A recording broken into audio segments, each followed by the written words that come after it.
Assalamualaikum warahmatullahi wabarakatuh. Halo teman-teman semuanya, kembali lagi bersama saya Suci Ananda.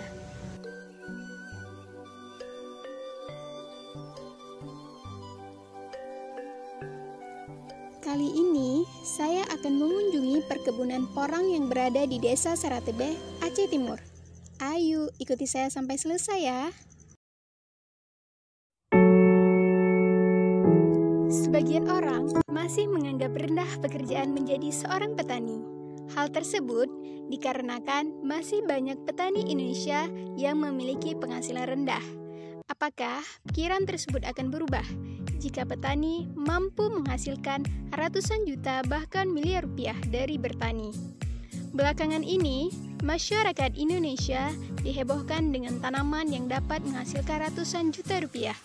Tanaman tersebut berubah menjadi tanaman hits dikarenakan mampu menambah pundi-pundi rupiah yang banyak. Bagaimana petani lovers berminat untuk membudidayakan tanaman yang satu ini?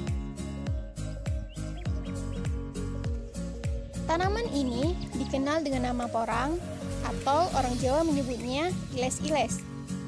Dan dalam bahasa ilmiah disebut Amorphophallus mulleri. Tanaman porang berbentuk sejenis umbi-umbian yang mengandung zat glukomanan atau zat dalam bentuk gula kompleks dan serat larut yang berasal dari ekstrak tanaman. Dulu, tanaman ini termasuk tanaman liar yang tumbuh begitu saja dan dianggap mengganggu.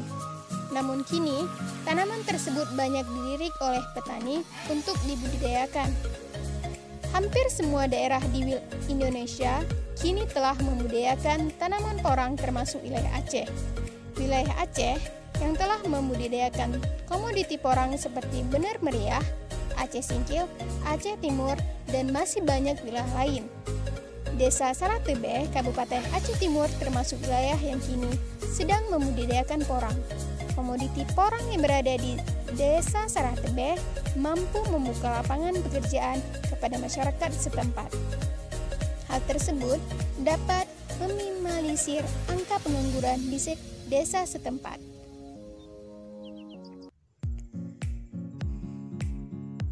Porang dalam industri pangan dapat diolah menjadi tepung, shirataki, koyaku, mie ramen, pengental es krim, dan gelling agent, serta campuran makanan.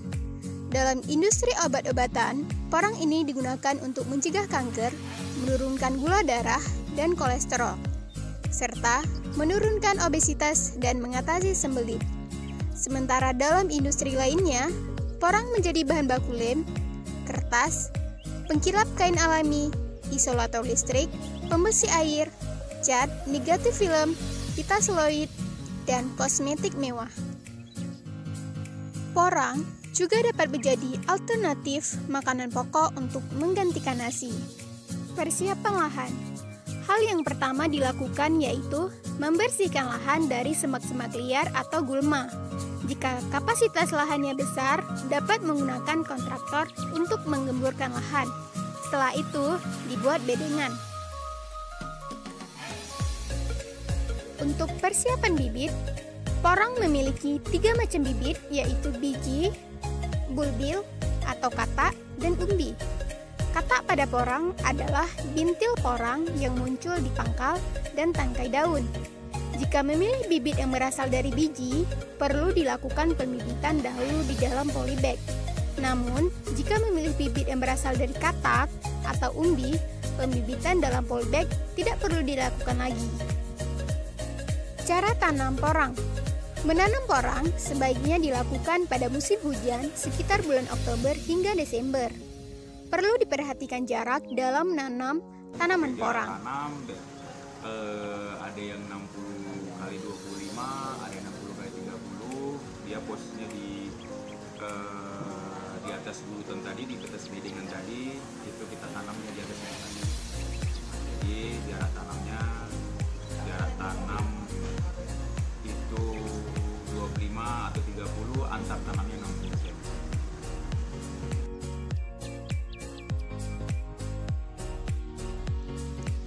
Cara pemeliharaan. Secara historis, tanaman porang pernah tumbuh secara liar. Dengan begitu, tanaman porang termasuk tanaman yang mudah tumbuh. sehingga tidak memerlukan pemeliharaan yang terlalu khusus. Meskipun begitu, untuk mendapatkan hasil yang maksimal, perlu dilakukan perawatan yang intensif. Setelah sebulan bibit porang ditanam, bersihkanlah gulma yang berada di sekitar tanaman porang. Gulma tersebut dapat dikumpulkan ke dalam suatu lubang yang nantinya akan dapat digunakan sebagai pupuk kompos. Selain membersihkan gulma, hal lain yang perlu diperhatikan yaitu memberikan pupuk. Jenis pupuk yang digunakan bisa juga pupuk organik yang berasal dari kompos. Selanjutnya, panen. Cara budidaya porang agar cepat panen yaitu tanam porang dengan menggunakan bibit yang berasal dari umbi. Tanaman porang dapat dipanen selama 6-8 bulan sekali.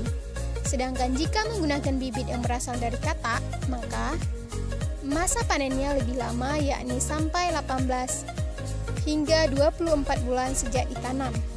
Saat memanen tanaman porang, pastikan tanaman tersebut telah betul-betul mati. Porang yang sudah mulai mati ditandai dengan warna daun yang sudah menguning dan katak pada tangkai daun langsung berjatuhan. Proses panen porang dilakukan dengan cara menggali untuk mengambil hasil panen dari umbi dan memetik buah yang berada di tangkai daun atas untuk hasil panen yang disebut dengan katak.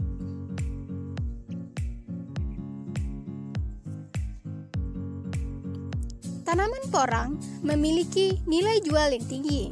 Harga porang ditentukan dari kualitas tanaman porang tersebut. Semakin sedikit kadar air, maka semakin mahal harga jualnya. Harga umbi porang yang masih basah berkisar antara 4.000 hingga 15.000 per kilogram.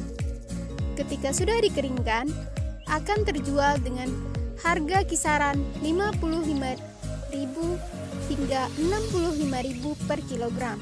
Sedangkan harga katak porang bisa mencapai 180.000 per kilogram.